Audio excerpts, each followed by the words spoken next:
السلام عليكم ورحمة الله وبركاته. بسم الله الرحمن الرحيم. الحمد لله رب العالمين والصلاة والسلام على أشرف المرسلين وعلى آله وأصحابه أجمعين. أما بعد فاتقوا الله عباد الله. أعوذ بالله من الشيطان الرجيم. أولئك على هدى من ربهم وأولئك هم المفلحون. സ്നേഹാദരണീയരായ സഹോദരന്മാരെ, സത്യവിശ്വാസികളെ, സൂറത്തുൽ ബഖറയിലെ 5-ാമത്തെ വചനമാണ് ഓതിക്കേൾപ്പിച്ചത്.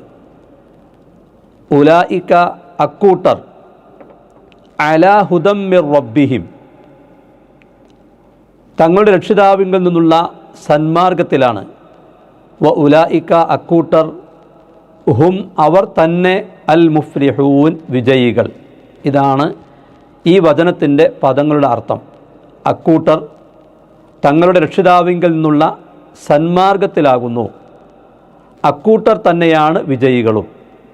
ഇതിന് നൽകപ്പെട്ട വ്യാഖ്യാനം, ഖുർആനിലെ 29 സൂറത്തുകളുടെ ആരംഭത്തിൽ ഇതുപോലുള്ള ഏതാനും കേവലാക്ഷരങ്ങൾ കാണാവുന്നതാണ്.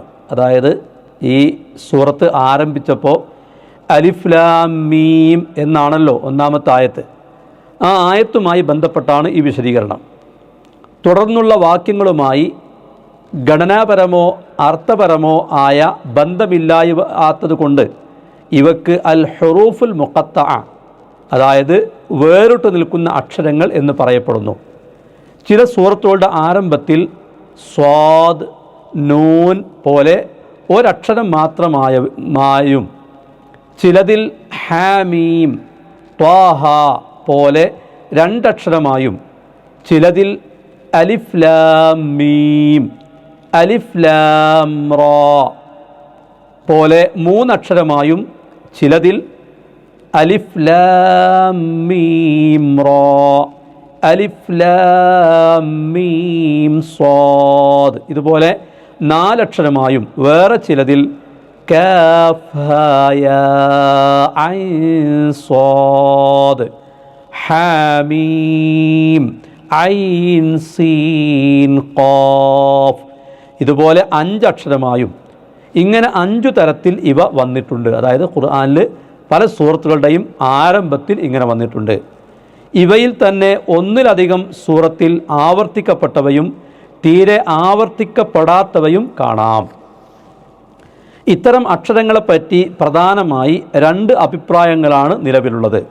ഈ ഹുറൂഫുൽ മുഖത്തഅത്തിനെ കുറിച്ച് 2 അഭിപ്രായങ്ങൾ നിലവിലുണ്ട്. ഒന്ന്, അള്ളാഹു അവൻ്റെ ഗ്രന്ഥത്തിൽ നിക്ഷേപിച്ചു വെച്ചിട്ടുള്ള ഒരു രഹസ്യമാണത്. അവയിൽ നാം വിശ്വസിക്കുന്നു. അവയുടെ അർത്ഥമോ വ്യാഖ്യാനമോ നമുക്കറിഞ്ഞുകൂടാ. ഇതാണ് ഒരഭിപ്രായം. അബൂബക്കർ, ഉമർ, ഉസ്മാൻ, അലി, ഇബ്നു മസ്ഊദ് റളിയല്ലാഹു അൻഹും മുതലായ സ്വഹാബിവര്യന്മാരും ശഅബി, സുഫിയാനു സൗരി റളിയല്ലാഹു അൻഹുമാ പോലെയുള്ള താബിഉകളായ ഹദീസ് പണ്ഡിതന്മാരും ഖുർആൻ വ്യാഖ്യാതാക്കളിൽ ഒരു വിഭാഗവും ഈ നിലപാട് സ്വീകരിച്ചവരാണ്. ഇനി രണ്ടാമത്തെ അഭിപ്രായം, അവയിൽ ചില സാരങ്ങളും സൂചനകളും അടങ്ങിയിട്ടുണ്ട്. നാം അത് ചിന്തിച്ചും പരിശോധിച്ചും മനസ്സിലാക്കേണ്ടതാണ്. ഇതാണ് മറ്റൊരു വിഭാഗത്തിൻ്റെ നിലപാട്. എന്നാൽ അവയുടെ വ്യാഖ്യാനത്തിലോ അവയിലടങ്ങിയ സൂചനാ രഹസ്യങ്ങൾ ചൂണ്ടിക്കാട്ടുന്നതിലോ ഇവർക്ക് യോജിച്ച അഭിപ്രായം കാണുന്നില്ല. വ്യത്യസ്തമായ സമീപനങ്ങളാണുള്ളത്. അവയിൽ കൂടുതൽ പ്രസക്തമായതിൻ്റെ ചുരുക്കം ഇതാകുന്നു.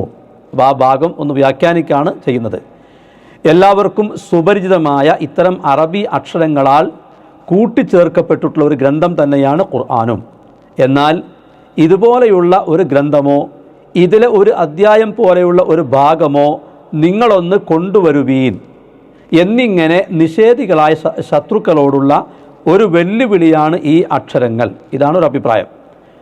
സമഖ്ശരി, ബൈദാവി റഹ്മഹുല്ല മുതലായ പല ഖുർആൻ വ്യാഖ്യാതാക്കളും ഈ അഭിപ്രായമാണ് ന്യായീകരിച്ചും വിശദീകരിച്ചും കാണുന്നത്. ഇമാം മുബർറദും മറ്റു സൂക്ഷ്മജ്ഞാനികളായ പലരും ഈ അഭിപ്രായക്കാരാണെന്നും ഇമാം റാസി പ്രസ്താവിച്ചിരിക്കുന്നു. ഷെയ്ഖുൽ ഇസ്ലാം ഇബ്നു തൈമിയ റഹ്മഹുല്ലയും നമ്മുടെ ഗുരുവര്യൻ അൽ ഹാഫിൽ അബുൽ ഹജ്ജാജുൽ മുസ്നിയും ഈ അഭിപ്രായക്കാരാണ്. ഇബ്നു കസീറും എന്ന് ഇബ്നു കസീർ റഹ്മത്തുള്ളാഹി പറഞ്ഞിരിക്കുന്നു. അറബി അക്ഷരമാലയിൽ 28 അക്ഷരങ്ങളാണുള്ളത്. അതിൻ്റെ പകുതി ഭാഗമായ അലിഫ് ലാം മീം സ്വാദ് റാ കാഫ് ഹ യാ ഐൻ ത്വാ സീൻ ഹ ഖാഫ് സ ഈ അറബി അക്ഷരമാലയിലെ 28 അക്ഷരങ്ങളുടെ പകുതിയായ ഈ അക്ഷരങ്ങൾ എന്നീ 14 അക്ഷരങ്ങളാണ് സൂറത്തുകളുടെ ആരംഭത്തിലുള്ള ഈ കേവല അക്ഷരങ്ങളിലുള്ളത്. ഉച്ചാരണവും സ്വരവ്യത്യാസവും കണക്കിലെടുത്തുകൊണ്ട് അറബി അക്ഷരങ്ങൾ പലതരമായി ഭാഗിക്കപ്പെടുന്നു. ഓരോ തരത്തിലും പകുതി വീതം ഈ 14 കാണാവുന്നതാണ്. ഇതിൻ്റെ അടിക്കുറിപ്പ് കാണാം. മലയാളത്തിൽ കരം, അധികരം, മൃദു, ലഘു എന്നിങ്ങനെ അക്ഷരങ്ങൾ ഭാഗിക്കപ്പെടാറുള്ളത് പോലെ അറബി അക്ഷരങ്ങളും റഹ്വത്ത്, ഷിദ്ദത്ത്, ഹംസ്, ജഹ്ർ, ഇത്ബാഖ്, ഫത്ഹ് എന്നും മറ്റു പലതായി തരം തിരിക്കപ്പെട്ടിരിക്കുന്നു. ഖുർആൻ്റെ പാരായണ ശാസ്ത്രമായ ഇൽമു തജ്വീദിൻ്റെ ഗ്രന്ഥങ്ങളിൽ ഇവയെപ്പറ്റി വിശദമായ വിവരണം കാണാം. അത് അമാനി റഹ്മഹുല്ല അതിൻ്റെ അടിക്കുറിപ്പായി കൊടുത്തിരിക്കുകയാണ്. ബാക്കി പകുതികൾ ഇവയിൽ നിന്ന് അനുമാനിക്കാമല്ലോ. അതുപോലെ തന്നെ അറബിയിലെ പദങ്ങൾ പരിശോധിച്ചാൽ 1 മുതൽ 5 വരെ അക്ഷരങ്ങൾ ഉൾക്കൊള്ളുന്നവയുമായിരിക്കും അവ. കൂടുതൽ കാണപ്പെടുന്ന പക്ഷം അവ അതിൻ്റെ മൂലധാതുവിലുള്ള സാക്ഷാൽ അക്ഷരങ്ങൾക്ക് പുറമേ ഏതെങ്കിലും കാരണത്താൽ വർദ്ധിക്കപ്പെട്ടവയായിരിക്കും. ഈ കേവല അക്ഷരങ്ങളിലും തന്നെ 1 മുതൽ 5 വരെ അക്ഷരങ്ങളാണുള്ളത്. കൂടാതെ നാമം, ക്രിയ, അവ്യയം എന്നിവയുടെ ഏതാനും തരവ്യത്യാസങ്ങളും വൈരുദ്ധ്യങ്ങളും ഇവയിൽ അന്തർഭവിച്ചിരിക്കുന്നു. ഇതെല്ലാം ഇവിടെ പ്രസ്താവിച്ച് പറയുന്ന പക്ഷം, ഇത് വിശദീകരിച്ച് പറയുന്ന പക്ഷം അത് വളരെ ദീർഘിച്ചു പോകുന്നത് കൊണ്ട് ഒരു ഏകദേശ വിവരണം കൊണ്ട് മതിയാക്കാവുന്നതാണ്. ചുരുക്കത്തിൽ ഇങ്ങനെ എല്ലാവർക്കും സുപരിചിതമായ അറബി അക്ഷരങ്ങളും അവയാൽ സംഘടിപ്പിക്കപ്പെടുന്ന വാക്കുകളും ഉപയോഗിച്ചുകൊണ്ടാണല്ലോ എല്ലാ അറബി ഗദ്യ പദ്യ സാഹിത്യങ്ങളും രൂപം കൊള്ളുന്നത്. അതേ അക്ഷരങ്ങളുടെയും വാക്കുകളുടെയും സമൂഹം തന്നെയാണ് ഖുർആനും എന്നിരിക്കെ ഇതിൻ്റെ മുഴുവൻ ഭാഗത്തോടോ ഏതാനും ഭാഗത്തോടോ കിടപിടിക്കത്തക്ക ഒരു കൃതി ആർക്കും സമർപ്പിക്കുവാൻ കഴിയാത്തത് അതിൻ്റെ അമാനുഷികതയ്ക്ക് സ്പഷ്ടമായ ഒരു തെളിവാകുന്നു എന്നിങ്ങനെയാണ് ഈ സമീപനത്തിൻ്റെ സാരം. പിന്നെ അതിൻ്റെ അടിക്കുറിപ്പ് കൊടുത്ത് കാണാൻ സാധിക്കും.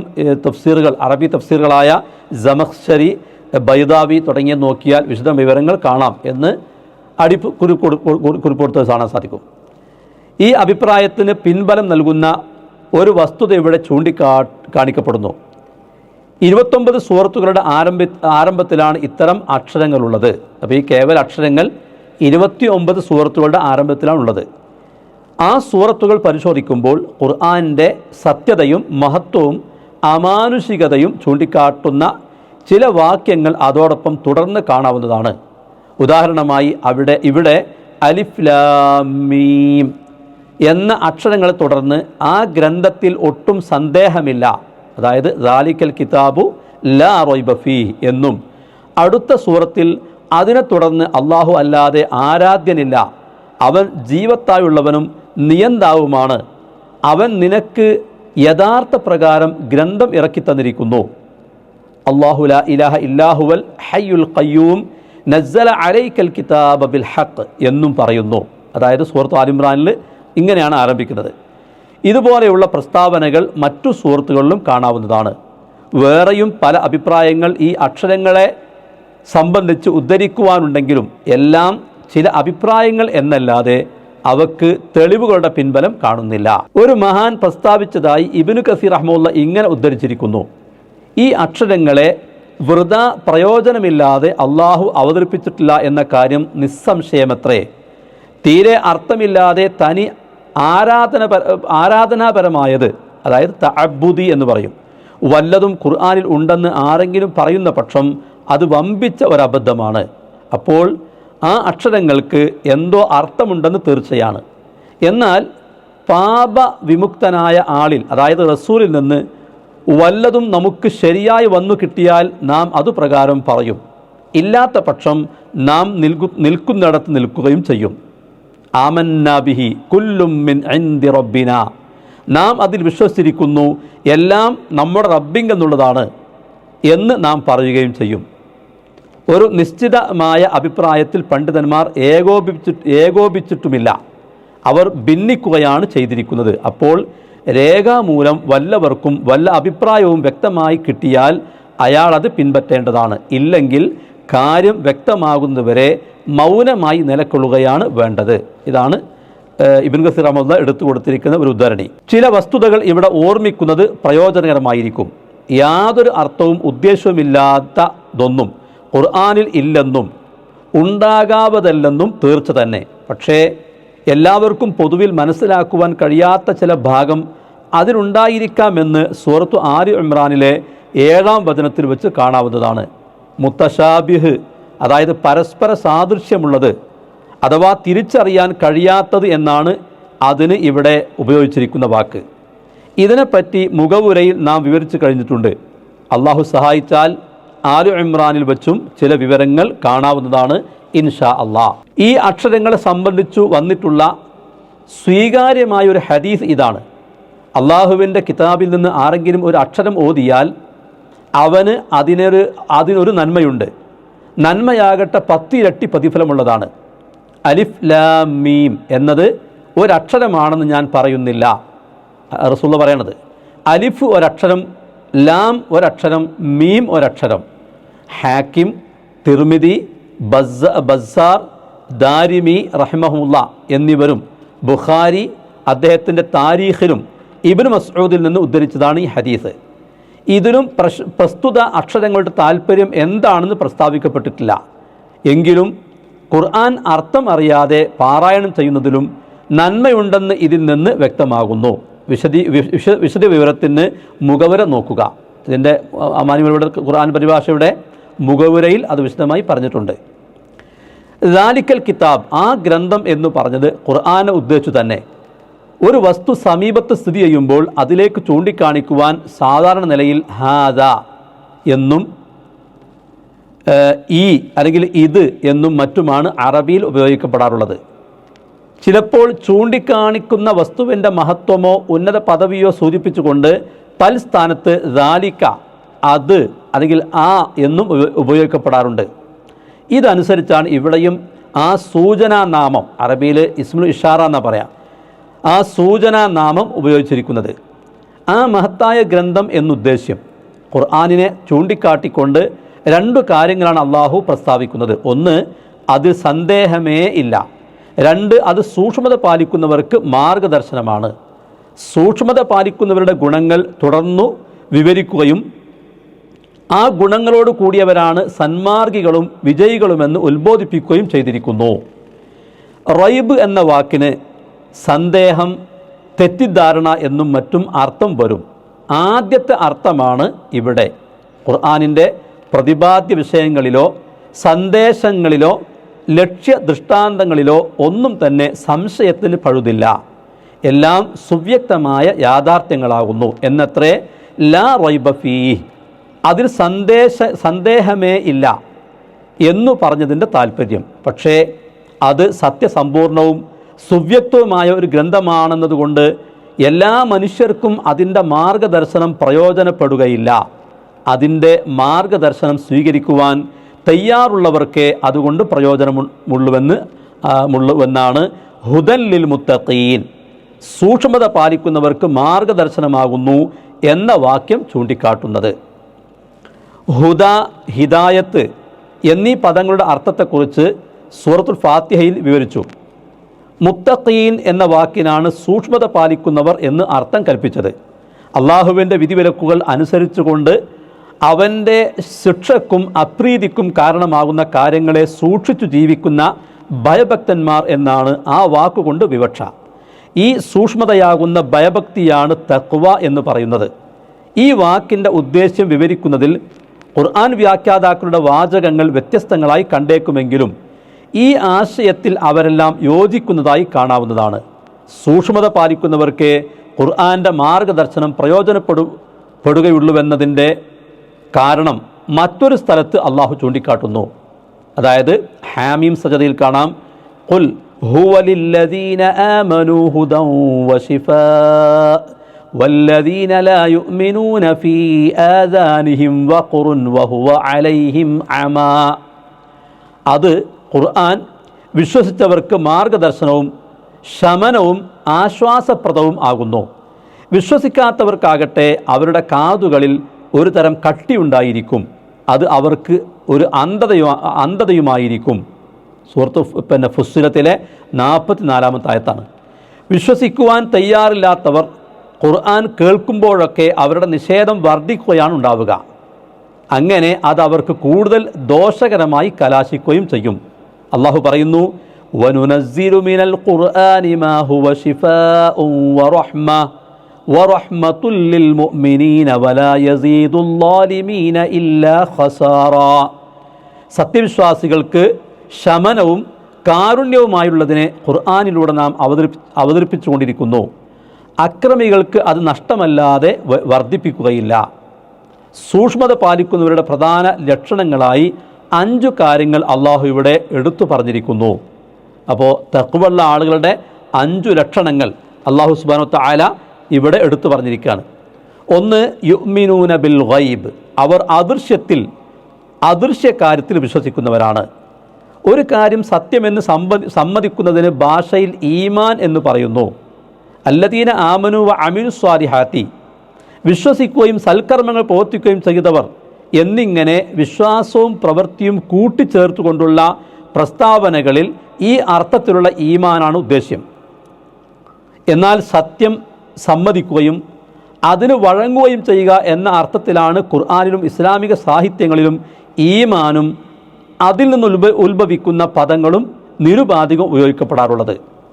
ഈ അർത്ഥപ്രകാരം മനസ്സുകൊണ്ട് വിശ്വസിക്കുകയും ആ വിശ്വാസം വാക്കുകൊണ്ടും പ്രവൃത്തി കൊണ്ടും സാക്ഷാത്കൃതമാക്കുകയും ചെയ്യുക എന്നതായിരിക്കും വിവക്ഷ. അതുകൊണ്ടാണ് സൽക്കർമ്മങ്ങൾ വഴി ഈമാൻ വർദ്ധിക്കുകയും ദുഷ്കർമ്മങ്ങൾ വഴി ഈമാൻ കുറയുകയും ചെയ്യുമെന്ന് ഇമാം ഷാഫിഈ, അഹ്മദ്, ബുഖാരി റഹിമഹുല്ല തുടങ്ങിയ മുൻഗാമികളായ എത്രയോ മഹാന്മാർ പറയുന്നതും.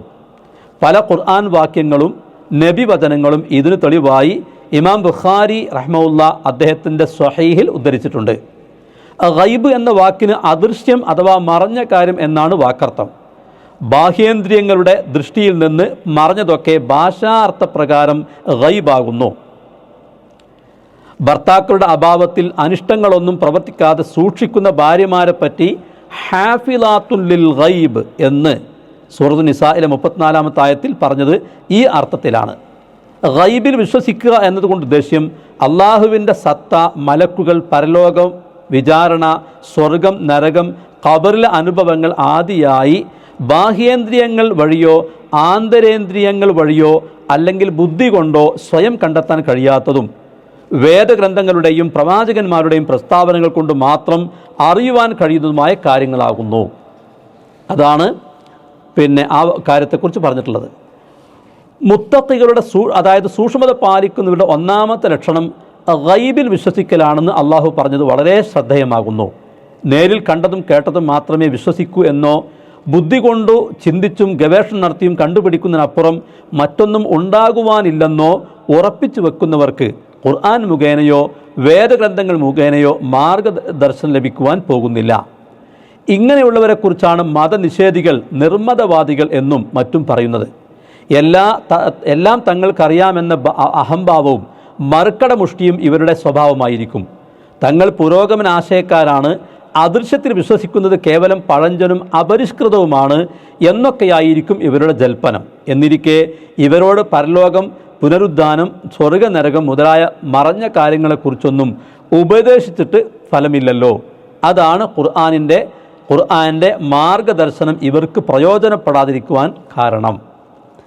ഗൈബിനെ, അതായത് അദൃശ്യത്തെ സാക്ഷാൽ ഗൈബ് എന്നും ആപേക്ഷികമായ ഗൈബ് എന്നും 2ആയി ഭാഗിക്കാവുന്നതാണ്. അള്ളാഹുവിനല്ലാതെ മറ്റാർക്കും അറിയുവാൻ കഴിയാത്തതെല്ലാം സാക്ഷാൽ ഗൈബാകുന്നു. ചിലർക്ക് അറിയാൻ കഴിയുന്നതും മറ്റു ചിലർക്ക് അറിയാൻ കഴിയാത്തതുമായ കാര്യങ്ങൾ ആപേക്ഷികമായ ഗൈബിലും പെടുന്നു. മലക്കുകൾക്ക് അവർ നിവസിക്കുന്ന ഉന്നത ലോകങ്ങളിലെ കാര്യങ്ങൾ പലതും അറിയാൻ കഴിയുമെങ്കിലും മനുഷ്യർക്ക് അതിന് കഴിവില്ലല്ലോ. മനുഷ്യരെ സംബന്ധിച്ച് ഇത് രണ്ടാമത്തെ ഇനത്തിൽപ്പെട്ട ഗൈബാണ്. ബുദ്ധി കൊണ്ട് ചിന്തിച്ചോ ശാസ്ത്രീയ മാർഗങ്ങൾ ഉപയോഗിച്ചോ പരിചയം കൊണ്ടോ ലക്ഷണം മുഖേനയോ സിദ്ധിക്കുന്ന അറിവുകളൊന്നും ഗൈബിൽ ഉൾപ്പെടുന്നില്ല. ഉദാഹരണമായി കമ്പിയില്ല കമ്പി, റേഡിയോ, ശൂന്യാകാശ വാഹനം മുതലായ യന്ത്ര സാമഗ്രികളുടെ സഹായത്തോടെ ലഭിക്കുന്ന അറിവുകൾ. മറ്റണ്ട് നക്ഷത്രങ്ങളുടെയും ഗ്രഹങ്ങളുടെയും ഗതിവേഗം, ഭ്രമണം, ഭൂഗർഭത്തിലെ താപനില മുതലായവയെക്കുറിച്ച് നിരീക്ഷണം ചെയ്ത് ലഭിക്കുന്ന അറിവുകൾ. 3 ദീർഘകാല പരിചയം, മുഖലക്ഷണം, ശബ്ദവ്യത്യാസം, ദീർഘദൃഷ്ടി, ബുദ്ധിസാമർഥ്യം, സ്വപ്ന സൂചന മുതലായവ വഴി ലഭിച്ചേക്കാവുന്ന അനുമാനങ്ങൾ. ഇവയൊന്നും ഗൈബിൽ ഉൾപ്പെടുന്നില്ല. കവിഞ്ഞ പക്ഷം ചില വ്യക്തികൾക്ക് മനസ്സിലാക്കാൻ കഴിയുന്നതും ചില വ്യക്തികൾക്ക് മനസ്സിലാക്കുവാൻ കഴിയാത്തതുമെന്ന നിലക്ക് ഭാഷാർത്ഥത്തിലുള്ള ആപേക്ഷികമായ ഗൈബ് എന്ന് വേണമെങ്കിൽ അവയെപ്പറ്റി പറയാം, അത്രമാത്രം. ഇനി രണ്ടാമത്തൊരു കാര്യം, അതായത് 2-3 കാര്യങ്ങൾ ഈ മുത്തഖീങ്ങളുടെ ലക്ഷണം പറയാണ്. വയുഖീമൂന സ്വലാത്ത വമിമ്മ റസഖ്നാഹും യുൻഫിഖൂൻ. അവർ നമസ്കാരം നിലനിർത്തുകയും നാം അവർക്ക് നൽകിയതിൽ നിന്ന് ചെലവഴിക്കുകയും ചെയ്യും. ഭാഷയിൽ പ്രാർത്ഥന എന്നർത്ഥമുള്ള വാക്കാണ് സ്വലാത്ത്. തക്ബീർ കൊണ്ട് തുടങ്ങി സലാം കൊണ്ട് അവസാനിപ്പിക്കുന്ന പ്രത്യേക രീതിയിലുള്ള ഇസ്ലാമിക നമസ്കാര കർമ്മമാണ് അതുകൊണ്ട് വിവക്ഷ. 5 നേരത്തെ നിർബന്ധ നമസ്കാരങ്ങൾ അവയുടെ ഘടകങ്ങളും നിബന്ധനകളും മര്യാദകളും പൂർത്തിയാക്കിക്കൊണ്ട് സമയം തെറ്റാതെ നിർവഹിക്കുക എന്നത്രേ നമസ്കാരം നിലനിർത്തൽ കൊണ്ട് ഉദ്ദേശ്യം. നാം നൽകിയെന്ന് ചെലവഴിക്കുക എന്ന് പറഞ്ഞതിന് താല്പര്യം ഇസ്ലാമിലെ നിർബന്ധ ദാനമായ സക്കാത്തും സക്കാത്തിന് പുറമെ നിർവഹിക്കുവാൻ കൽപ്പിക്കപ്പെട്ടിട്ടുള്ള എല്ലാ ദാനധർമ്മങ്ങളുമാകുന്നു. 5 നേരത്തെ നിർബന്ധ നമസ്കാരങ്ങൾക്ക് പുറമെ വേറെയും ഐച്ഛിക നമസ്കാരങ്ങളും നിർബന്ധ ദാനധർമ്മങ്ങൾക്ക് പുറമെ വേറെയും ദാനധർമ്മങ്ങളും നിർവഹിക്കുവാൻ ഇസ്ലാം പ്രോത്സാഹിപ്പിച്ചുകൊണ്ടിരിക്കുന്നത് ശരിയാണ്. പക്ഷേ മുത്തഖികളുടെ അനിവാര്യ ഗുണങ്ങളെ വിവരിക്കുന്ന സന്ദർഭമായതുകൊണ്ടത്രേ നിർബന്ധമായ നമസ്കാരങ്ങളും ദാനധർമ്മങ്ങളുമാണ് ഉദ്ദേശിക്കപ്പെട്ടിരിക്കുന്നത് എന്ന് പറഞ്ഞത്. മനുഷ്യന് അള്ളാഹുവിനോടുള്ള അനുഷ്ഠാനപരമായ കടമകളിൽ വളരെ പ്രധാനപ്പെട്ടതാണ് നമസ്കാര കർമ്മം. ദാനധർമ്മങ്ങൾ അള്ളാഹുവിനോടുള്ള ഒരു കടമയാണെന്നതിന് പുറമെ സാമൂഹ്യമായ ഒരു കടമയും കൂടിയാണ്. ഈ 2 കടമകളും നിറവേറ്റാത്തവർ മുത്തഖികളിൽ ഉൾപ്പെടുകയില്ലെന്നും അവർക്ക് ഖുർആൻ്റെ മാർഗദർശനം ഫലപ്പെടുകയില്ലെന്നും ഈ വചനങ്ങളിൽ നിന്നും വ്യക്തമാകുന്നു. വളരെ ശ്രദ്ധേയമായ ഒരു വിശദീകരണമാണ് ആ പറഞ്ഞത്. എന്ന് പറഞ്ഞാൽ കൃത്യമായി നമസ്കരിക്കാത്തവർക്കും അതുപോലെ തന്നെ കൃത്യമായി സക്കാത്ത് കൊടുക്കാത്തവർക്കും ഖുർആനിൻ്റെ മാർഗദർശനം പ്രയോജനപ്പെടുകയില്ല, ഫലപ്പെടുകയില്ല എന്നാണ് പറഞ്ഞത്. ധനത്തിൽ നിന്ന് ചെലവഴിക്കുക എന്നോ മറ്റോ പറയാതെ നാം നൽകിയതിൽ നിന്ന് ചെലവഴിക്കുക, അതായത് മിമ്മ റസഖ്നാഹും യുൻഫിഖൂൻ എന്നാണ് അള്ളാഹു ഉപയോഗിച്ച വാക്ക്. വളരെ അർത്ഥവത്തായൊരു വാക്കാണിത്. ഖുർആനിൽ പല സ്ഥലങ്ങളിലും ഈ പ്രയോഗം കാണാം. ധനം സമ്പാദിക്കുന്നത് ഭൂമിയിൽ നിന്നുള്ള ഉൽപ്പാദനവും പ്രയത്നവും വഴിയാണല്ലോ. ഭൂമിക്ക് ഉൽപ്പാദന ശക്തി നൽകിയതും അതിൽ നിന്നുള്ള ഉൽപ്പന്നങ്ങൾ ഉണ്ടാക്കുന്നതും അത് പ്രയോജനപ്രദമാക്കുന്നതുമെല്ലാം അള്ളാഹുവാണ്. മനുഷ്യന് യത്നിക്കുവാനുള്ള അറിവും കഴിവും ഉപാധിയും സാഹചര്യവും നൽകുന്നതും അള്ളാഹു തന്നെ. ഒരു വിഷയത്തിൽ ഒരേ പ്രകാരത്തിലുള്ള ശ്രദ്ധയും ശ്രമവും നടത്തിക്കൊണ്ട് ഇരിക്കുന്ന 2 പേർക്ക് ലഭിക്കുന്ന നേട്ടങ്ങളും ഒരേ മണ്ണിൽ ഒരേ സ്വഭാവത്തിൽ നടത്തപ്പെട്ട 2 കൃഷികളിൽ നിന്ന് ലഭിക്കുന്ന ഫലങ്ങളും ഒരേ വ്യക്തി തന്നെ ഒരേ രീതിയിലും ഒരേ അളവിലും 2 പ്രാവശ്യം പരിശ്രമിച്ചതിൻ്റെ നേട്ടങ്ങളും എപ്പോഴും ഒന്നായിരിക്കുകയില്ല. ഒരിക്കൽ 1000കണക്കിന് മെച്ചം കിട്ടിയ അതേ സ്ഥാനത്ത് മറ്റൊരിക്കൽ 0 ഫലമെന്നു വരും. അപ്പോൾ ഭൂമിയുടെ പ്രകൃതിയോ അധ്വാനത്തിൻ്റെ സ്വഭാവമോ അനുസരിച്ച് മാത്രമല്ല വിഭവങ്ങൾ ലഭിക്കുന്നതെന്നും അള്ളാഹുവാണ് എല്ലാം കണക്കാക്കുന്നതും നൽകുന്നതുമെന്നും സ്പഷ്ടമാണ്. പക്ഷേ അള്ളാഹു കണക്കാക്കിയ ആ വിഭവങ്ങൾ ലഭിക്കുന്നത് അവൻ തന്നെ കണക്കാക്കിയിരിക്കുന്ന മാർഗങ്ങളിലൂടെയാണെന്ന് മാത്രം. ഇങ്ങനെ അള്ളാഹു നൽകിയതാണ് മനുഷ്യൻ്റെ കയ്യിലുള്ള ധനവും വിഭവങ്ങളുമെല്ലാം. എന്നിരിക്കെ അതിൽ നിന്ന് ചെലവഴിക്കുവാൻ മനുഷ്യൻ എന്തിന് മടി കാണിക്കണം?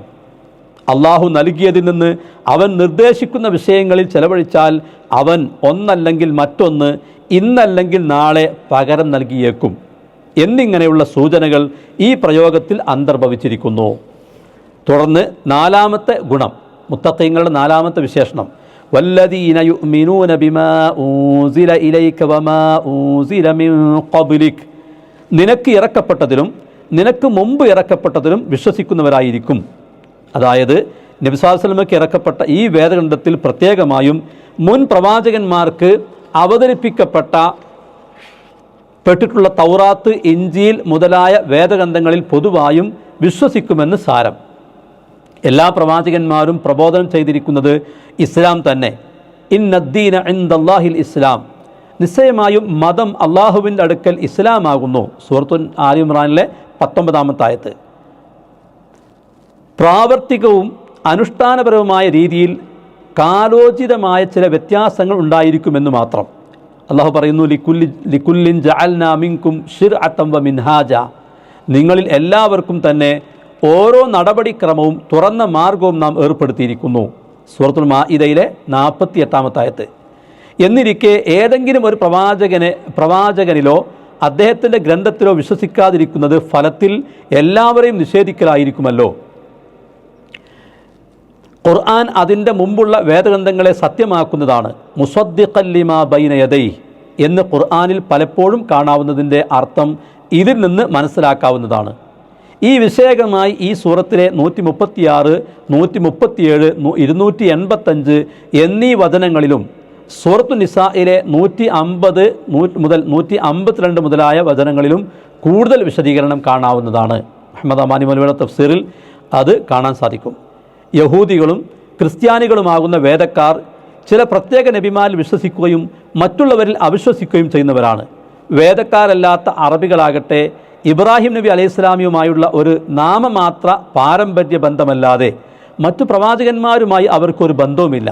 അപ്പോൾ വേദക്കാരിൽ നിന്ന് ഇസ്ലാമിൽ വരുന്നവരെ സംബന്ധിച്ചിടത്തോളം അവർ തങ്ങളുടെ വേദഗ്രന്ഥങ്ങളിലും നബിമാരിലും വിശ്വസിക്കുന്നതിന് പുറമെ നബി സല്ലല്ലാഹു അലൈഹി വസല്ലമ തിരുമേനിയിലും ഖുർആനിലും വീണ്ടും വിശ്വസിക്കേണ്ടതുണ്ട്. അതുപോലെ തന്നെ അറബികളിൽ നിന്ന് സത്യവിശ്വാസം സ്വീകരിക്കുന്നവരെ സംബന്ധിച്ചിടത്തോളം അവർ ഖുർആനും നബി സല്ലല്ലാഹു അലൈഹി വസല്ലമയും അടക്കം എല്ലാ നബിമാരിലും വേദഗ്രന്ഥങ്ങളിലും പുതുതായി വിശ്വസിക്കേണ്ടതുണ്ട്. അതുകൊണ്ടാണ് വേദക്കാരിൽ നിന്ന് അവിശ്വസിക്കുന്നവരെ പറ്റി ഉലായിക യുഅ്തൗന അജ്റഹും മർറത്തൈൻ, അവർക്ക് അവരുടെ പ്രതിഫലങ്ങൾ 2 പ്രാവശ്യം നൽകപ്പെടും എന്ന് അള്ളാഹു പ്രസ്താവിക്കുന്നതും. നബി സല്ലല്ലാഹു അലൈഹി വസല്ലം പറയുന്നു, 3 കൂട്ടർക്ക് അള്ളാഹു 2 പ്രാവശ്യം പ്രതിഫലം നൽകുന്നതാണ്. തൻ്റെ പ്രവാചകനിലും എന്നിലും വിശ്വസിച്ചവനും അള്ളാഹുവിനുള്ള കടമയും സ്വന്തം യജമാനുള്ള കടമയും നിർവഹിച്ചവനും സ്വന്തം അടിമ സ്ത്രീക്ക് നന്നായി മര്യാദ പഠിപ്പിച്ച ശേഷം അവളെ സ്വതന്ത്രയാക്കി വിവാഹം കഴിച്ചവനുമാണ് ആ 3 കൂട്ടർ. ബുഖാരിയും മുസ്ലിം ഉദ്ധരിക്കുന്ന ഹദീസിൽ കാണാൻ സാധിക്കും. വേദക്കാരിൽ നിന്ന് മുസ്ലിമായ ഓരോ വ്യക്തിയും മറ്റെല്ലാ മുസ്ലിങ്ങളെക്കാളും അവർ എത്ര ഉന്നത പദവിയിലുള്ളവരായിരുന്നാലും ശ്രേഷ്ഠതയുള്ളവരായിരിക്കുമെന്നല്ല ഇപ്പറഞ്ഞതിൻ്റെ അർത്ഥം. ഒരു വിഷയത്തിൽ പ്രവാചകന്മാരുള്ള വിശ്വാസത്തിൽ 2 നിലക്കുള്ള പ്രതിഫലം അവർക്ക് ലഭിക്കുമെന്നേ അതിനർത്ഥമുള്ളൂ. വിശ്വാസദാർഢ്യത കൊണ്ടും സൽക്കർമ്മങ്ങളുടെ ആധിക്യം കൊണ്ടും മറ്റുള്ളവർക്ക് അവരെക്കാൾ പ്രതിഫലം ലഭിക്കുമെന്നുള്ളതിന് ഇത് എതിരല്ല. മുൻ വേദഗ്രന്ഥങ്ങളിൽ വിശ്വസിക്കുക എന്നതുകൊണ്ട് ഉദ്ദേശ്യം നിലവിലുള്ള തൗറാത്തിലും ഇഞ്ചീലിലുമൊക്കെ വിശദമായി വിശ്വസിക്കുക എന്നല്ല. കാരണം മാറ്റത്തിരുത്തലുകൾക്കോ ഏറ്റക്കുറവുകൾക്കോ വിധേയമാകാതെ ഖുർആൻ അവതരിക്കുന്ന കാലത്തും അതിനുശേഷവും അവയൊന്നും അവയുടെ സാക്ഷാൽ രൂപത്തിൽ നിലവിലില്ല. ആകയാൽ മൊത്തത്തിലുള്ള വിശ്വാസമാണ് ഉദ്ദേശ്യം. മുൻ വേദഗ്രന്ഥങ്ങളിലെ ഉള്ളടക്കങ്ങളെ സംബന്ധിച്ചിടത്തോളം അവ മൂന്നിലൊരു പ്രകാരത്തിലായിരിക്കും. മുൻ വേദഗ്രന്ഥങ്ങളിലുള്ള കാര്യങ്ങൾ 3-ൽ 1 പ്രകാരത്തിലായിരിക്കും. ഒന്ന്, അള്ളാഹുവിൻ്റെയും റസൂലിൻ്റെയും പ്രസ്താവനകളോട് യോജിക്കുന്നത്. ഈ വിഭാഗം ശരിവെക്കലും വിശ്വസിക്കലും നിർബന്ധമാകുന്നു. രണ്ടാമത്തത്, അവ രണ്ടിനോടും എതിരായത്. ഈ വിഭാഗം നിരാകരിക്കലും വിശ്വസിക്കാതിരിക്കലും നിർബന്ധമാണ്. മൂന്നാമത്തത്, രണ്ടുമല്ലാത്തത്. ഈ വിഭാഗത്തെക്കുറിച്ചാണ് നബി സല്ലല്ലാഹു അലൈഹി വസല്ലം ഇപ്രകാരം പറഞ്ഞത്: വേദക്കാർ നിങ്ങളോട് വർത്തമാനം പറഞ്ഞാൽ നിങ്ങൾ അവരെ സത്യമാക്കുകയും കളവാക്കുകയും ചെയ്യരുത്. എങ്കിലും ഇങ്ങനെ പറഞ്ഞുകൊള്ളുക: ഞങ്ങൾക്ക് ഇറക്കപ്പെട്ടതിലും നിങ്ങൾക്ക് ഇറക്കപ്പെട്ടതിലും ഞങ്ങൾ വിശ്വസിച്ചിരിക്കുന്നു.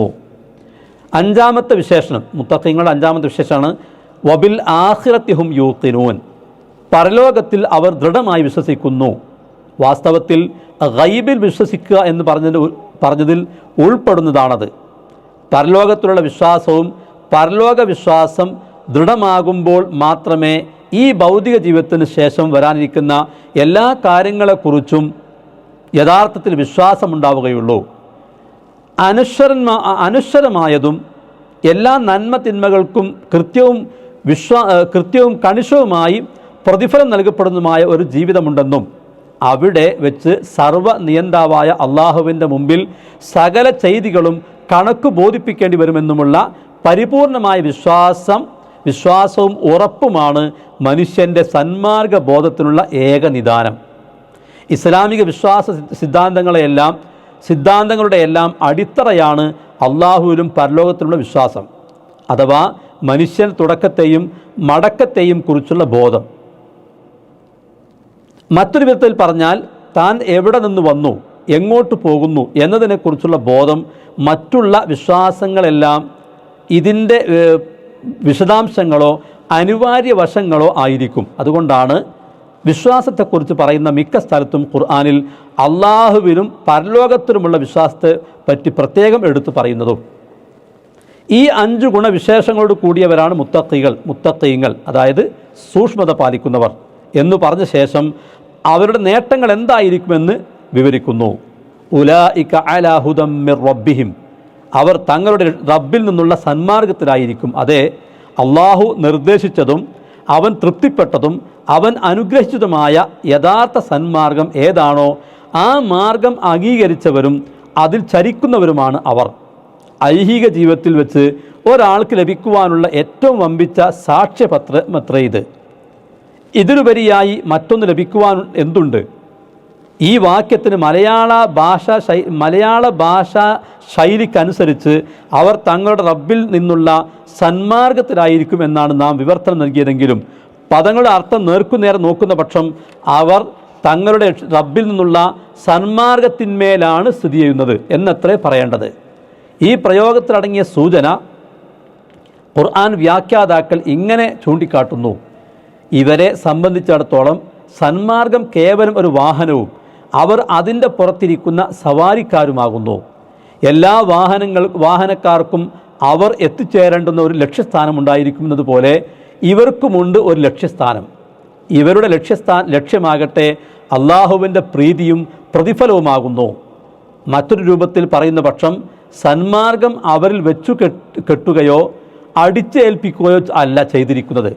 അവരുടെ രക്ഷിതാവ് അവർക്ക് നിശ്ചയിച്ചു കൊടുത്ത ആ സന്മാർഗ ജീവിതം അവരുടെ ഇഷ്ടത്തിനും ഇച്ഛക്കും തികച്ചും അനുസരിച്ചു കൊണ്ടുള്ളതാണ്. ഇതാണ് സൂചന. അവർ സന്മാർഗത്തിലാണ്. സന്മാർഗം അവരുടെ ഇച്ഛക്കും അഭിലാഷത്തിനും ഇണങ്ങിയതുമാണ് ശരി. എന്നാൽ അതുകൊണ്ട് അവർക്ക് എന്തു നേട്ടമാണ് ലഭിക്കുവാനുള്ളത്? അള്ളാഹു പറയുന്നു, വ ഉലൈക ഹുമുൽ മുഫ്ലിഹൂൻ, അവർ തന്നെയാണ് വിജയികളും. അതെ, ഏതിൽ നിന്നെല്ലാം രക്ഷ കിട്ടുവാൻ അവർ സൂക്ഷിച്ചു വന്നിരുന്നുവോ അതിൽ നിന്നെല്ലാം അവർക്ക് രക്ഷ ലഭിക്കുന്നു. ഏതെല്ലാം കാര്യങ്ങൾ സിദ്ധിക്കണമെന്ന് അവർക്ക് ആഗ്രഹമുണ്ടായിരുന്നുവോ അതെല്ലാം അവർക്ക് സിദ്ധിക്കുകയും ചെയ്തിരിക്കുന്നു. പരത്തിൽ മാത്രമല്ല ഇഹത്തിനും വിജയിക്കുന്നവരാണവർ. സുഖദുഃഖ സമ്മിശ്രമായ ഈ ജീവിതത്തിൽ സന്തോഷ സന്താപ വ്യത്യാസമില്ലാതെ ശാന്തിയോടും സമാധാനത്തോടും കൂടി നിലകൊള്ളുവാൻ അവർക്കേ കഴിയൂ. എങ്കിലും അതല്ല അവരുടെ ലക്ഷ്യം. പരലോക വിജയവും ഏറ്റവും ഉപരിയായി അള്ളാഹുവിൻ്റെ പ്രീതിയുമാണ് അവരുടെ ലക്ഷ്യം. ചുരുക്കത്തിൽ ആ ലക്ഷ്യത്തിൽ അവരെ അള്ളാഹു എത്തിച്ചു കൊടുക്കുന്നു. അള്ളാഹു പറയുന്നു, നിങ്ങളുടെ പ്രതിഫലങ്ങൾ നിറവേറ്റിത്തരപ്പെടുന്നത് ഖിയാമത്ത് നാളിൽ മാത്രമാകുന്നു. അപ്പോൾ ആർ നരകത്തിൽ നിന്ന് അകറ്റപ്പെടുകയും സ്വർഗത്തിൽ പ്രവേശിപ്പിക്കപ്പെടുകയും ചെയ്തുവോ അവർ ഭാഗ്യം പ്രാപിച്ചു. ഇഹലോക ജീവിതം കൃത്രിമത്തിൻ്റെ ഉപകരണമല്ലാതെ മറ്റൊന്നുമല്ല. സൂറത്ത് ആലിമ്രാനിലെ 185 ആയത്ത്. അള്ളാഹുവിൽ നിന്നുള്ള പ്രീതിയാകട്ടെ ഏറ്റവും വലുതുമാകുന്നു. അതുതന്നെയാണ് വമ്പിച്ച ഭാഗ്യം. അത് സൂറത്ത് തൗബയിലെ 72 ആയത്ത്. ഖുർആൻ്റെ മാർഗദർശനങ്ങൾ ഫലപ്രദമായി തീരുന്ന മുത്തഖികളായ സത്യവിശ്വാസികളുടെ ഗുണങ്ങളും നേട്ടങ്ങളും വിവരിച്ച ശേഷം സത്യനിഷേധികളായ അവിശ്വാസികളെയും അവരുടെ അനുഭവത്തെയും കുറിച്ച് പറയുന്നു.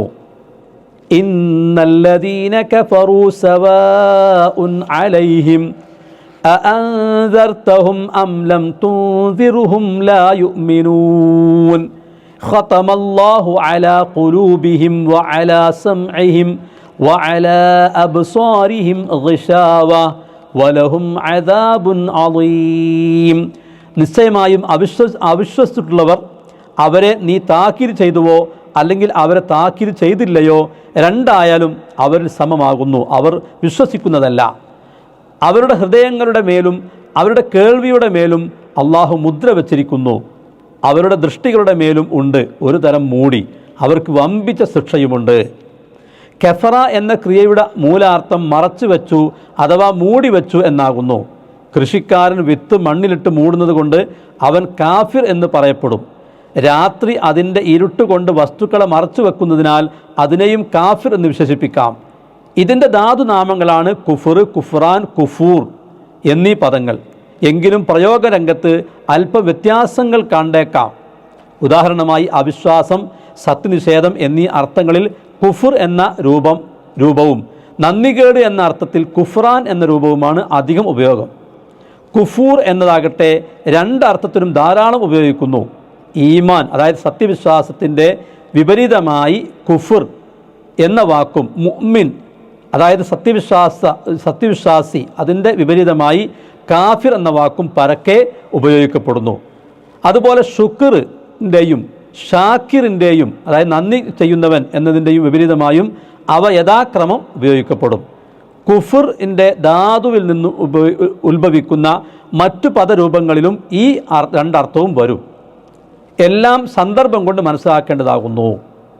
തുടർന്ന് മുഅ്മിൻ സത്യവിശ്വാസി അല്ലാത്തവരെയും കാഫിർ അതായത് അവിശ്വാസത്തിൻ്റെ ഇനത്തിൽ ഉൾപ്പെടുന്നു. പക്ഷേ എല്ലാ കാഫിറുകളും ഒരേ തരക്കാരല്ല.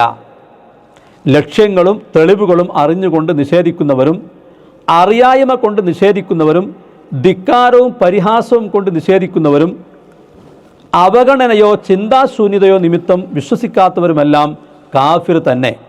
അവിശ്വാസത്തിൻ്റെ കാഠിന്യത്തിലും ലാഘവത്തിലും വ്യത്യസ്തമായിരിക്കുമെന്ന് മാത്രം.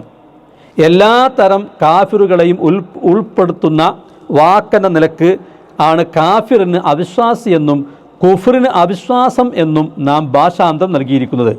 എന്നാൽ ഓരോ സ്ഥാനത്തും ഏതുതരം നിഷേധത്തിൻ്റെ അടിസ്ഥാനത്തിലാണ് അവിടെ അത് ഉപയോഗിച്ചിരിക്കുന്നതെന്ന് സന്ദർഭം നോക്കി മനസ്സിലാക്കേണ്ടതാണ്.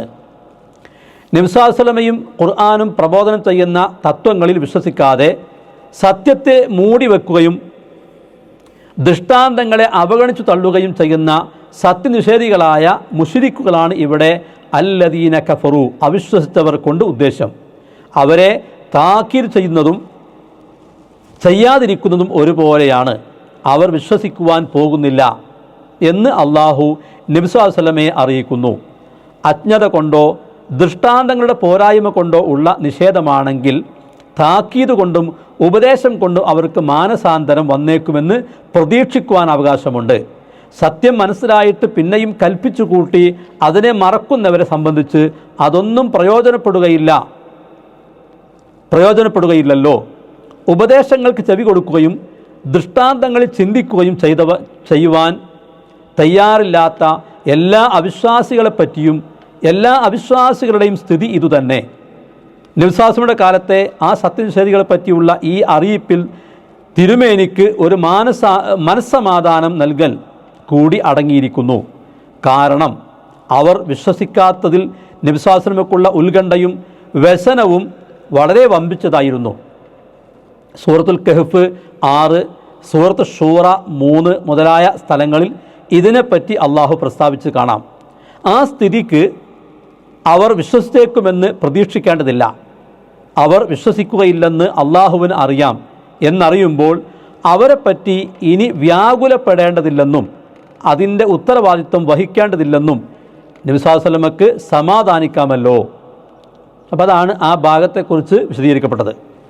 അവർ വിശ്വസിക്കുകയില്ല എന്നുള്ളതിൻ്റെ കാരണമാണ് ഖതമല്ലാഹു അലാ ഖുലൂബിഹിം, അള്ളാഹു അവരുടെ ഹൃദയങ്ങൾക്ക് മുദ്ര വച്ചിരിക്കുന്നു എന്ന വചനത്തിൽ ചൂണ്ടിക്കാട്ടുന്നത്. ഖതമക്ക് മുദ്ര വെച്ചു എന്നാണ് അർത്ഥം. ഇതിൻ്റെ പര്യായമാണ് ത്വബഅ എന്ന ക്രിയയും. ഇവയുടെ ധാതുക്കളിൽ നിന്നുള്ള മറ്റു രൂപങ്ങളും അലങ്കാര രൂപത്തിൽ വേറെ അർത്ഥങ്ങളിലും ഉപയോഗിക്കപ്പെടാറുണ്ട്. ഒരു പാത്രത്തിനോ അല്ലെങ്കിൽ ഒരു കത്തിനോ മുദ്ര വെച്ചാൽ പിന്നീട് അതിൽ വല്ലതും കൂട്ടിച്ചേർക്കുവാനോ അതിൽ നിന്നും വല്ലതും ഒഴിവാക്കാനോ സാധിക്കുകയില്ലല്ലോ. അഥവാ അതോടുകൂടി അതിന് ഭദ്രതയും അന്തിമ രൂപവും വന്നു കഴിയുന്നു. അതുകൊണ്ട് ഭദ്രമാക്കി ഉറപ്പിച്ചു വെച്ചു എന്നും അവസാനിപ്പിച്ചു പൂർത്തിയാക്കി എന്നുമുള്ള അർത്ഥങ്ങളിൽ അവ ഉപയോഗിക്കുക പതിവാകുന്നു. പിന്നെ താഴെ കാണാം, ഇങ്ങനെയുള്ള അലങ്കാര അർത്ഥത്തിൽ അരക്കിട്ടു, സീൽ വെച്ചു എന്നൊക്കെ മലയാളത്തിലും പറയാറുണ്ടല്ലോ. അവിശ്വാസികളുടെ ഹൃദയങ്ങൾക്കും കേൾവികൾക്കും അഥവാ കാതുകൾക്കും മുദ്ര വെച്ചുവെന്നും മറ്റും പറയുന്നതിൻ്റെ അർത്ഥം ഇതുതന്നെ. അതായത് നിഷേധവും ധിക്കാരവും കൊണ്ട് അവരുടെ ഹൃദയങ്ങൾ നിറഞ്ഞിരിക്കുന്നു. ഇനി അതിലേക്ക് താക്കീതുകളോ ഉപദേശങ്ങളോ ദൃഷ്ടാന്തങ്ങളോ ഒന്നും പ്രവേശിക്കുകയില്ല. അതിലേക്കൊന്നും അവർ ശ്രദ്ധ പതിക്കുവാനോ ചെവി കൊടുക്കുവാനോ കണ്ടു മനസ്സിലാക്കുവാനോ തയ്യാറാകുന്നതല്ല. അവരുടെ ഗ്രഹണേന്ദ്രിയങ്ങൾ മരവിച്ചു കഴിഞ്ഞിരിക്കുന്നു എന്ന് താല്പര്യം.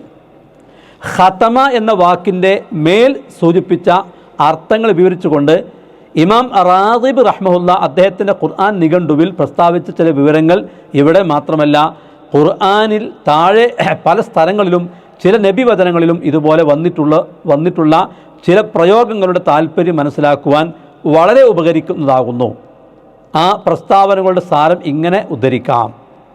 പിന്നെ അത് വിശദീകരിക്കണം അദ്ദേഹം ചെയ്യുന്നത്. അഥവാ അപ്പോൾ ഖതമല്ലാഹു അലാ ഖുലൂബിഹിം, അള്ളാഹു അവരുടെ ഹൃദയങ്ങൾക്ക് മുദ്ര വെച്ചു എന്നും ഇൻ അഖദല്ലാഹു സംഅക്കും വ അബ്സ്വാറക്കും വ ഖതമ അലാ ഖുലൂബിക്കും, അള്ളാഹു നിങ്ങളുടെ കേൾവിയും കാഴ്ചയും എടുത്തു കളയുകയും നിങ്ങളുടെ ഹൃദയങ്ങൾക്ക് മുദ്ര വെക്കുകയും ചെയ്താൽ, സൂറത്ത് അൻആമിലെ 46-ാമത്തെ ആയത്താണത് എന്നുമൊക്കെ പറഞ്ഞത് അള്ളാഹു നടപ്പാക്കിയ ഒരു പതിവിലേക്കുള്ള സൂചനയാകുന്നു. അതായത് മനുഷ്യൻ നിരർത്ഥമായ വിശ്വാസത്തിലും നിഷിദ്ധമായ പ്രവൃത്തികളിലും അങ്ങേയറ്റം എത്തുകയും യഥാർത്ഥത്തിലേക്കുള്ള തിരിഞ്ഞുനോട്ടം ഇല്ലാതാകുകയും ചെയ്യുമ്പോൾ ആ അനുസരണക്കേടും തെറ്റുകുറ്റങ്ങളും ചെയ്യുന്നത് നന്നായി തോന്നുക എന്ന ഒരു ശീലം അതവനിൽ ഉണ്ടാക്കി തീർക്കുകയും അവൻ്റെ ഹൃദയം മുദ്ര വെക്കപ്പെട്ടതുപോലെ ആയിത്തീരുകയും ചെയ്യുന്നു. ഇതുപോലെ തന്നെയാണ് ത്വബ അല്ലാഹു അലാ ഖുലൂബിഹിം വസംഇഹിം വ അബ്സ്വാരിഹിം, അവരുടെ ഹൃദയങ്ങൾക്കും കേൾവിക്കും കാഴ്ചകൾക്കും അള്ളാഹു മുദ്ര കുത്തി. സൂറത്തുൽ നഹലിലെ 108-ാമത്തെ വചനാണിത്. എന്ന വചനവും മൻ അഗ്ഫൽനാ ഖൽബഹു, നാം ഹൃദയത്തെ അശ്രദ്ധയാക്കിയവൻ, അത് സൂറത്തുൽ കഹ്ഫിലെ 28-ാമത്തെ ആയത്താണ്, എന്നതിലെ അശ്രദ്ധയാക്കലും വജഅൽനാ അലാ ഖുലൂബിഹിം അകിന്ന, അവരുടെ ഹൃദയങ്ങളിൽ നാം ചില മൂടികളെ ആക്കി. സൂറത്തു അൻആമിലെ 25-ാമത്തെ ആയത്ത് എന്നതിലെ മൂടിയിടലും വജഅൽനാ ഖുലൂബഹും ഖാസിയ, അവരുടെ ഹൃദയങ്ങളെ നാം കടുപ്പമുള്ളതാക്കി. സൂറത്തുൽ മാഇദയിലെ 14-ാമത്തെ ആയത്ത് എന്നതിലെ കടുപ്പമാക്കലുമെല്ലാം ഈ പ്രകാരത്തിലുള്ള അലങ്കാര പ്രയോഗമാണ്. ഇത് ഇമാം റാഗിബിൻ്റെ മുഫ്രദാത്തിൽ കാണാം. ഈ ഉദ്ധരണി ശരിക്കും മനസ്സിരുത്തുന്നത് പല സന്ദർഭങ്ങളിലും വളരെ പ്രയോജനപ്പെടുന്നതാണ് എന്ന് പ്രത്യേകം ഉണർത്തുന്നു. ഇത്തരം പ്രയോഗങ്ങൾ ഖുർആനിലും ഹദീസിലും കാണുമ്പോൾ മനസ്സിരുത്തേണ്ടുന്ന മറ്റൊരു കാര്യം കൂടി ഇവിടെ ചൂണ്ടിക്കാട്ടാം. മനസ്സിലേക്ക് സത്യവിശ്വാസം പ്രവേശിക്കാതിരിക്കത്തക്കവണ്ണം ആദ്യമേ അള്ളാഹു ഹൃദയങ്ങൾക്ക് മുദ്ര വെച്ചു തടസ്സമുണ്ടാക്കുകയും തന്മൂലം സത്യവിശ്വാസം ഉൾക്കൊള്ളുവാൻ അവർക്ക് കഴിയാതെ വരികയും ചെയ്യുക എന്നല്ല അവിടങ്ങളിലൊന്നും ഉദ്ദേശ്യം. അവരുടെ നിഷേധവും ധിക്കാർ സ്വഭാവവും മുഴുത്തപ്പോൾ അതേ കാരണത്താൽ അള്ളാഹു അവരുടെ ഹൃദയങ്ങൾക്ക് മുദ്ര വെച്ചു, അഥവാ അതിലേക്ക് വിശ്വാസം കടന്നു ചെല്ലാത്ത അവസ്ഥയിലാക്കി എന്നേയുള്ളൂ. ചില ഖുർആൻ വചനങ്ങളിൽ നിന്നു തന്നെ ഇത് വ്യക്തമായി മനസ്സിലാക്കാം. ഇസ്രായേല്യർ അള്ളാഹുവിൻ്റെ ശാപത്തിന് പാത്രമാകാനുണ്ടായ കാരണങ്ങൾ എടുത്തു കാണിക്കുന്ന കൂട്ടത്തിൽ ഞങ്ങളുടെ ഹൃദയങ്ങൾ ഉറയിലിട്ട് മൂടിയിരിക്കുകയാണ്, നിങ്ങളുടെ ഈ പ്രബോധനങ്ങളൊന്നും അതിലേക്ക് കടക്കുകയില്ല എന്നുള്ള അവരുടെ പ്രസ്താവനയെ ഉദ്ധരിച്ചുകൊണ്ട് അള്ളാഹു പറയുന്നു, ബൽ ത്വബ അല്ലാഹു അലൈഹാ ബികുഫ്രിഹിം, പക്ഷേ അവരുടെ അവിശ്വാസം നിമിത്തം അതിന്മേൽ അള്ളാഹു മുദ്ര കുത്തിയിരിക്കുകയാണ്. സൂറത്ത് നിസായിലെ 155-ാമത്തെ ആയത്ത്. അള്ളാഹുവിൻ്റെ ദൃഷ്ടാന്തങ്ങളിൽ കുതർക്കം നടത്തുന്നതിൽ അള്ളാഹുവിനുള്ള വമ്പിച്ച അമർഷത്തെപ്പറ്റി പ്രസ്താവിച്ചുകൊണ്ട് അള്ളാഹു പറയുന്നു, കദാലിക യത്ബഉല്ലാഹു അലാ കുല്ലി ഖൽബി മുതകബ്ബിരിൻ ജബ്ബാർ. അപ്രകാരം അഹംഭാവികളും സ്വേച്ഛാലുക്കളുമായവരുടെ ഹൃദയങ്ങളിലെല്ലാം അള്ളാഹു മുദ്ര കുത്തുന്നതാണ്. ഈ ലോകത്തുള്ള ഓരോ കാര്യത്തിനും സാധാരണമായ ചില കാരണങ്ങൾ അള്ളാഹു നിശ്ചയിച്ചു വച്ചിട്ടുണ്ട്. ആ കാരണങ്ങൾ ഒത്തുകൂടുമ്പോൾ ആ കാര്യങ്ങൾ സംഭവിക്കുന്നതായി നാം കാണുന്നു. അഥവാ ആ സന്ദർഭത്തിൽ അള്ളാഹു അത് സംഭവിപ്പിക്കുന്നു. അള്ളാഹു സംഭവിപ്പിക്കുന്നതായതുകൊണ്ടാണല്ലോ ചിലപ്പോൾ നമുക്കറിയാവുന്ന കാരണങ്ങളെല്ലാം ഉണ്ടായിട്ട് പിന്നെയും ചില കാര്യങ്ങൾ സംഭവിക്കാതെ കാണുന്നത്. ഇപ്പറഞ്ഞതിൽ നിന്ന് അള്ളാഹു മുദ്ര വെച്ചു, അഥവാ മുദ്ര വെക്കലിൻ്റെ കർത്താവ് അള്ളാഹുവാണ് എന്ന് പറഞ്ഞതിന് താല്പര്യം ഗ്രഹിക്കാവുന്നതാണ്. ആ നിഷേധികളോട് അള്ളാഹുവിൻ്റെ കഠിനമായ വെറുപ്പ് കൂടി ഈ പ്രയോഗത്തിൽ സൂചിപ്പിക്കുന്നുണ്ട്. വല്ലാഹു അഅലം. സൂറത്തിൻ്റെ ആരംഭ വചനങ്ങളിൽ സത്യവിശ്വാസികളെക്കുറിച്ചും അനന്തരം ഈ 2 വചനങ്ങളിൽ മുശ്രിക്കുകളായ അവിശ്വാസികളെക്കുറിച്ചും പ്രസ്താവിച്ച ശേഷം തുടർന്നുള്ള ഏതാനും വചനങ്ങളിൽ കപടവിശ്വാസികളെപ്പറ്റി പ്രസ്താവിക്കുന്നു. മുശ്രിക്കുകൾക്ക് പുറമെ മദീനയിൽ ഇസ്ലാമിൻ്റെ 2 പ്രത്യേക ശത്രുക്കളാണല്ലോ കപടവിശ്വാസികളും വേദക്കാരായ യഹൂദികളും. അതുകൊണ്ട് കപടവിശ്വാസികളെപ്പറ്റി ഇവിടെ താരതമ്യേന കുറച്ചധികം സംസാരിച്ചിരിക്കുന്നു. അത് വേദക്കാരെക്കുറിച്ചാകട്ടെ വളരെ സൂക്തങ്ങൾ തന്നെ ഈ സൂറത്തിൽ അള്ളാഹു വിനിയോഗിച്ചിരിക്കുന്നത് കാണാം. കപടവിശ്വാസികളെപ്പറ്റി അള്ളാഹു പറയുന്നു. തുടർന്നുള്ള ആയത്തുകളെയാണ് പിന്നെ വിശദീകരിക്കുന്നത്. അള്ളാഹു സുബ്ഹാനഹു തആല അവൻ്റെ കലാം കൂടുതൽ അറിയാനും പഠിക്കാനും മനസ്സിലാക്കാനും നാം ഏവർക്കും തൗഫീഖ് പ്രദാനം ചെയ്യുമാറാകട്ടെ. വസല്ലല്ലാഹു വസല്ലം അലാ നബിയിന മുഹമ്മദിൻ വഅലാ ആലിഹി വഅസ്ഹാബിഹി അജ്മഈൻ. അസ്സലാമു അലൈക്കും വറഹ്മത്തുള്ളാഹി വബറകാതുഹു.